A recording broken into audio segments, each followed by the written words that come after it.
Michael, thank you so much for being here. What did you make of this ruling?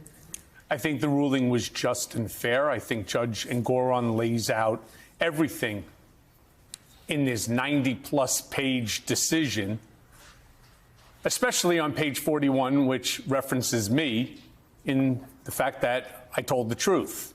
That was something that Donald and Alina Habba, Chris Kise, as well as Cliff Robert, his attorneys, wanted to try desperately to do, and that would be to discredit me, to impugn my credibility in hopes that obviously this decision would not be where it is. I actually thought the amount would be and should be higher, but I deferred to Judge Engoron. We're going to talk about the piece referencing your credibility in a minute, but first I want to get through your sense of Donald Trump. What's going to matter more to him, the dollar amount or the fact that he's barred from doing business in New York for 3 years? Well, I think it's the dollar amount, because that's the immediate issue that he has to contend with. Where does he come up with $355 million? That's exclusive of the $86 million or $88.6 million that he owes to E. Jean Carroll in that civil case. This is a staggering amount of money for virtually anybody. I mean, maybe there's a handful of people, a handful in the entire country, who can afford to write a check for $500 million. Donald is not one of them. So right now, the pressing issue is if he's going to appeal, how does he appeal? Does he put up a cash bond? Where's he getting the cash from?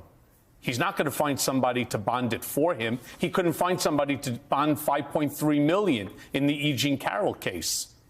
Okay, so there's the dollar amount. What do you think the barring from business for 3 years, what does that mean? That's a big problem for him, because so is Don Jr., so is Alan Weisselberg and Eric Trump. So who's going to run the business? Ivanka? Doubtful. She doesn't want anything. She wants to stay as far away from this scenario as she possibly can. They have their own life. So what happens to the Trump Corporation? Who do you think runs the business? And who do you think runs the business, especially given that you have this monitor that's going to continue to babysit the business? Well, you need a monitor to babysit, considering, again, if you read Engoron's decision, there's a reason why a monitor, a receiver, has been appointed to ensure that Donald doesn't hypothecate, transfer, or encumber any of these assets further than they are, so as not to frustrate the judgment. Talk me through what it would look like for the business to potentially sell off assets in order to get to a place of financial liquidity. I don't think it's possible, at least not with the New York State assets. So, for example, the thing many people are forgetting is Donald Trump's basis in the bulk of his assets is relatively zero. 40 Wall Street, $1 million.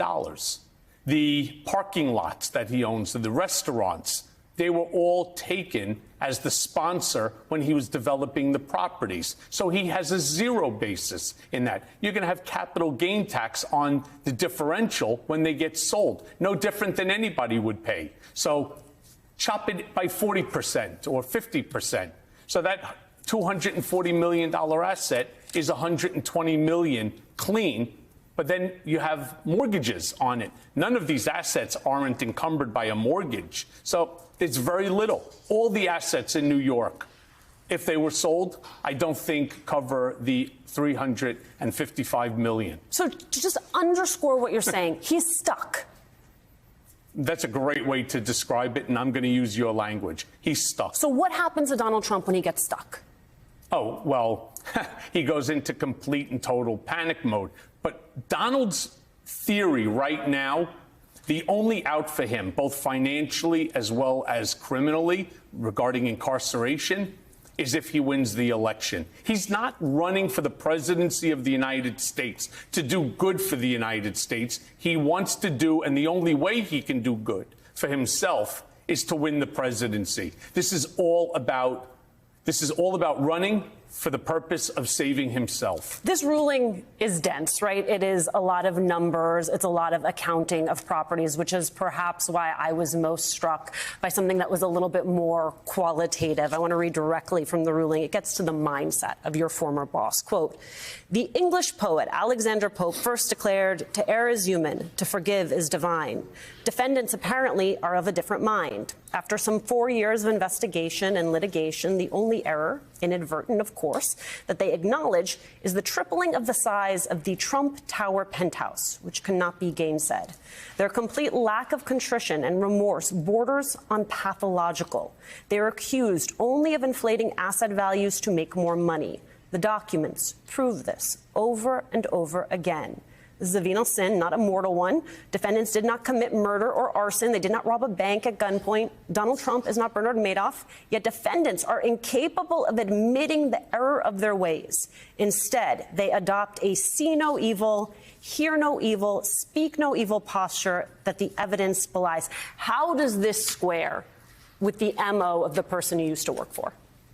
It's spot on. I mean, the difference, though, is when I was working for Donald, I was working for the president and CEO of a small myopic real estate development company.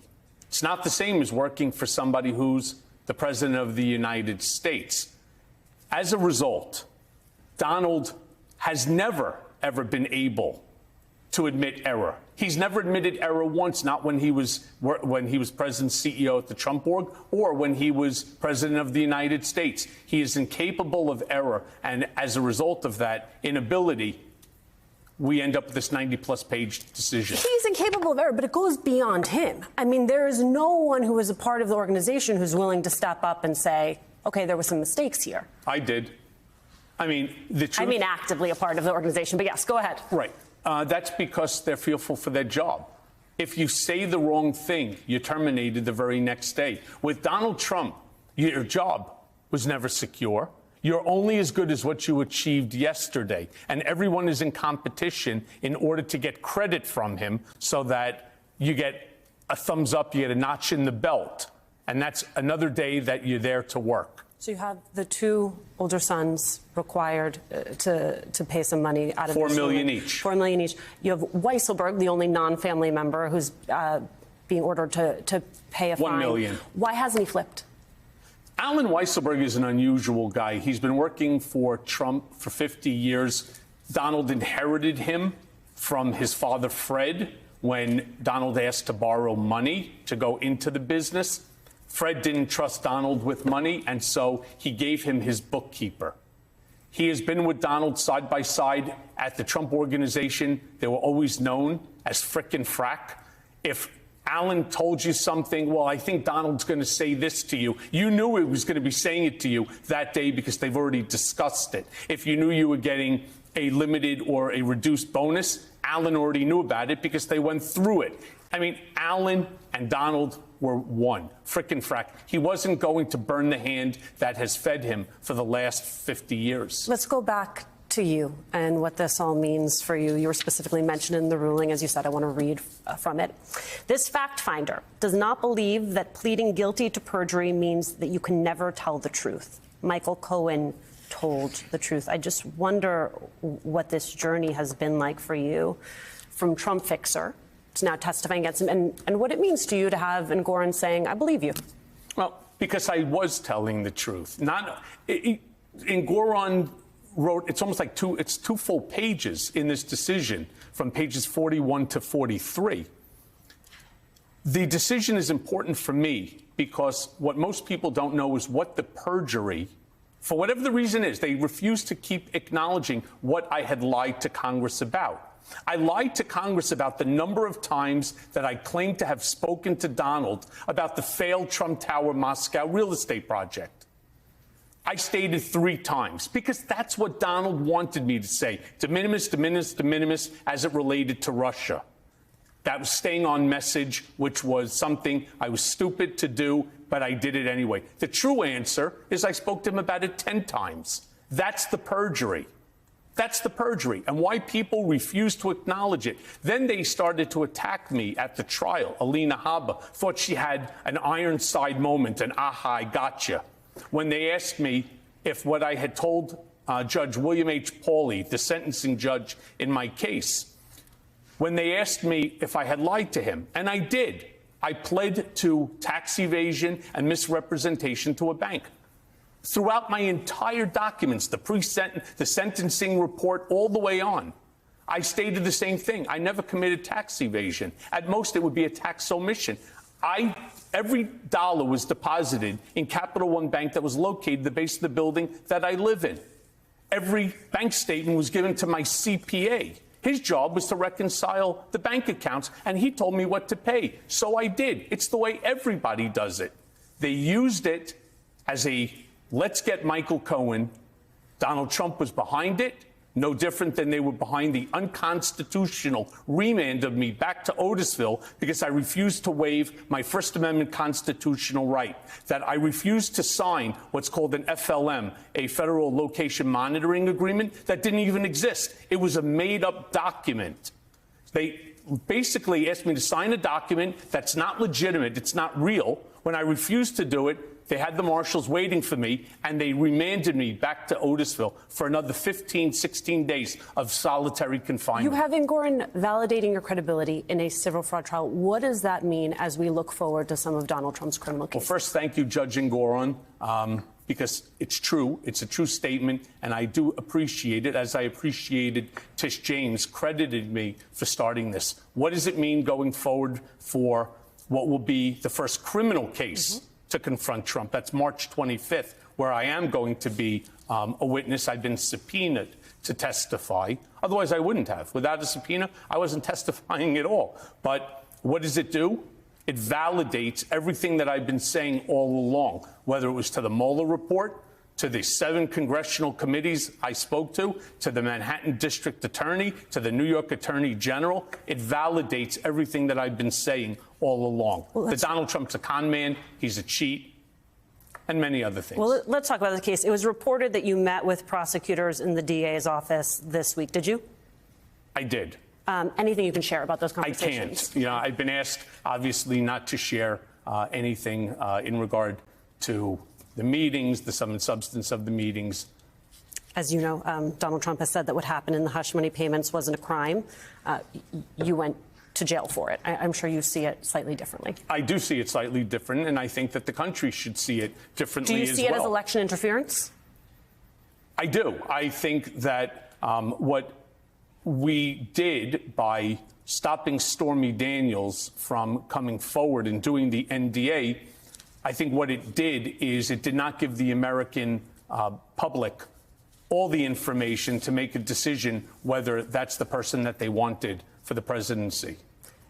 Rolling Stone calls this the, quote, final showdown between you and your former boss. I wonder if you see it that way. I don't see it as the final showdown. I'm being subpoenaed to come in to testify, and I intend to come in and to testify and to continue to speak truth to power. You have Donald Trump, I'm not sure if you saw already, texting his supporters, fundraising off of this. It is a message we have heard before that he is being victimized. That is not particularly surprising. I guess my question to you is, what do you say to the folks who are still sending in their $5 or $10 to those text message appeals? It's time to wake up, stupid.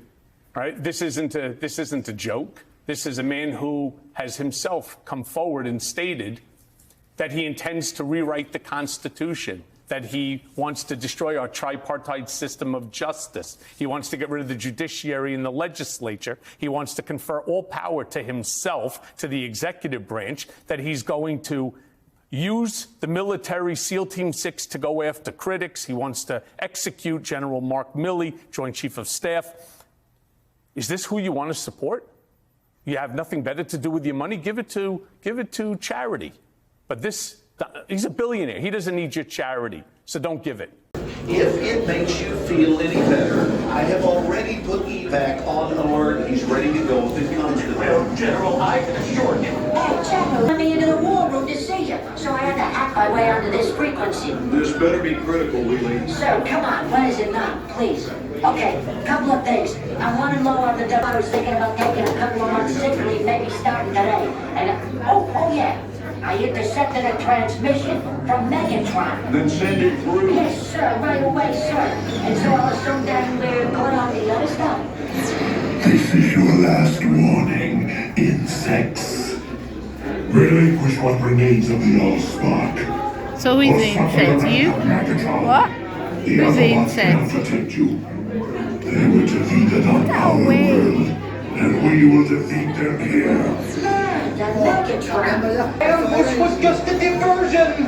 Security, please bring up.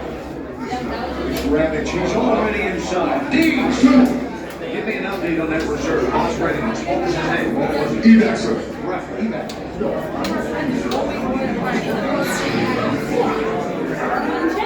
She's right in front.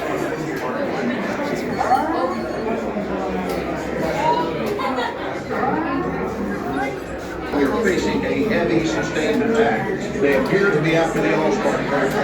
General, General!